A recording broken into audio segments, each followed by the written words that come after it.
MP board के प्यारे छात्रों के लिए आ चुका है कक्षा 12वीं का अर्धवार्षिक पेपर 2025-26 का बिल्कुल 100% रियल पेपर देख लीजिए।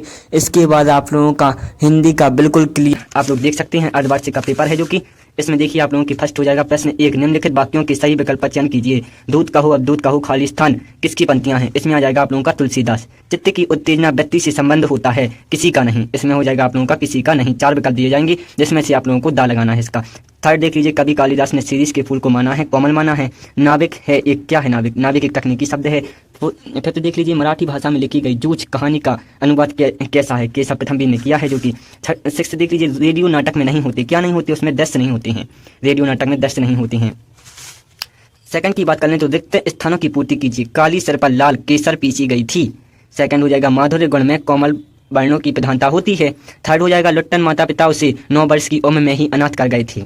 इसकी जो भी आप लोगों के विकल्प दिए जाएंगे वो देख लेना, सभी में आएगा क्योंकि अभी प्रीवियस ईयर पेपर है। आप लोगों को यदि अर्धवार्षिक का बिल्कुल रियल पेपर चाहिए तो आप लोग मेरे चैनल को सब्सक्राइब कर सकते हैं। जैसे ही 3 नवंबर आएगा आप लोगों के लिए बिल्कुल लेटेस्ट पेपर मिलेंगे। और इसके बाद आप लोगों को थर्ड प्रश्न भी है आप लोगों का। थर्ड प्रश्न आ जाएगा सत्य सत्य। सीधी सी बात छन्नों के चक्कर में फंस गई, ये तो सत्य होगा बिल्कुल। दुर्मल सवैया का दूसरा नाम चंद्रकला भी है, ये सत्य हो जाएगा। परचेजिंग पावर का अर्थ क्रय शक्ति होता है, बिल्कुल सत्य है। शब्दों के सार्थक समूह को वाक्य नहीं कहते, ये तो बिल्कुल सत्य है।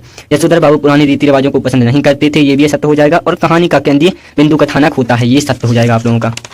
इसके बाद बात करते हैं फोर्थ, सही जोड़ी बनाइए। ये सही जोड़ियां आप लोग देख लीजिए।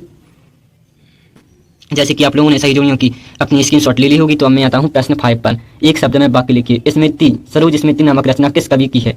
सूर्यकांत त्रिपाठी निराला हो जाएगा इसमें आप लोगों का। जिस काव्य के छंदों का पूर्व संबंध ना हो उसे क्या कहते हैं? इसमें हो जाएगा आप लोगों का मुक्तक काव्य, मुक्तक छंद। और दूरदर्शन कार्यक्रम संचालक अपाहिज किस प्रश्न पूछता है? इसमें हो जाएगा अपाहिजपन का प्रश्न पूछता है। यदि आप लोगों को इसका पूरा आंसर चाहिए A to Z 23 प्रश्न तक, तो आप अपने मेरे चैनल को सब्सक्राइब कर लें और PDF में दे दूंगा।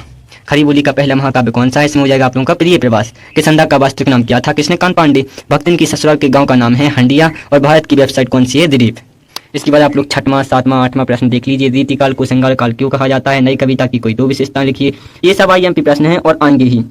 ऊषा कविता में कवि ने भोर के नभ को। के बाद प्रश्न 9 देखिए, काव्य गुण कितने प्रकार के होते हैं? प्रत्येक को परिभाषित कीजिए। अथवा हो जाएगा भ्रांति काल को उदाहरण सहित बताइए। और 10वां हो जाएगा रेखा चित्र किसे कहते हैं? कोई 2 रेखा चित्रों के नाम लिखिए। अथवा भी आप लोग देखते जाइए। और प्रश्न 11, ढोलक की आवाज का पूरे गांव पर क्या असर होता है? जैसे कि आप लोगों को पता है कि मोस्ट IMP प्रश्न है आप लोगों का। मोस्ट IMP और इसका बाजारूपन से क्या तात्पर्य है? ये भी मोस्ट IMP प्रश्न है, ये आते ही हैं। ऐसे ही मैंने मोस्ट IMP 20 प्रश्न की सीरीज तैयार की है, जो आप लोगों को चाहिए तो चैनल पर डली है, आप लोग देख सकते हैं। सेकंड वीडियो में यही वीडियो आने वाली है। तो आप लोग प्रश्न 12 देखने, कहानी में भाषा शैली का क्या महत्व होता है? निपात शब्द किसे कहते हैं? और ये वाक्यों को शुद्ध करके लिखिए। 13वां प्रश्न। 14वां प्रश्न हो जाएगा, स्वयं कविता रच लेने का आत्मविश्वास लेखक के मन में कैसे पैदा हुआ? ये आप लोगों का विज्ञान का सबसे मोस्ट IMP क्वेश्चन है। कविता का शाब्दिक अर्थ क्या होता है? इसके बाद भी आप लोग देख लीजिए, हरिवंश राय बच्चन सूर्यकांत त्रिपाठी निराला की काव्यगत परिचय लिखिए। हजारी प्रसाद द्विवेदी जी का प्रश्न 7वां हो जाएगा। भाव पल्लवन देख लीजिए आप लोग। और ये प्रश्न 19वां हो जाएगा। गद्यांश पढ़कर नीचे लिखे प्रश्नों के उत्तर दीजिए। इस बाद आप लोग ये प्रश्न 20 देख लीजिए। निम्नलिखित पद्यांश की संदर्भ प्रसंग सहित व्याख्या कीजिए। तप प्रताप और राखी प्रभु जीओ नाथ तुरंत, इसकी आप लोगों को व्याख्या करनी है। आंगन के लिए चांद की टुकड़ी को खड़ी हुई, ये भी आप लोगों को व्याख्या करनी है इसकी। अब देख लीजिए प्रश्न 21वां। गद्यांश की संदर्भ साप्रसंग व्याख्या सहित लिखिए। पैसा पावर है, ये सब आप लोग देख लीजिए। इसी के बाद मैं सेकंड पेपर भी आप लोगों को लाऊंगा, लेकिन आप लोग पहले चैनल को सब्सक्राइब कर लें। इस वीडियो में आप लोगों का मिलेगा MP बोर्ड 12th वार्षिक परीक्षा 2024-25 का पेपर। इसके पहले आप लोग चैनल को सब्सक्राइब कर लें, क्योंकि चैनल को सब्सक्राइब कर लेंगे तो 30+ की आप लोगों की तैयारी हो ही जाएगी और आप लोगों के लिए 100% में रियल पेपर लाऊंगा। सो आप लोग चैनल को सब्सक्राइब कर लें एंड नेक्स्ट वीडियो बहुत ही जल्दी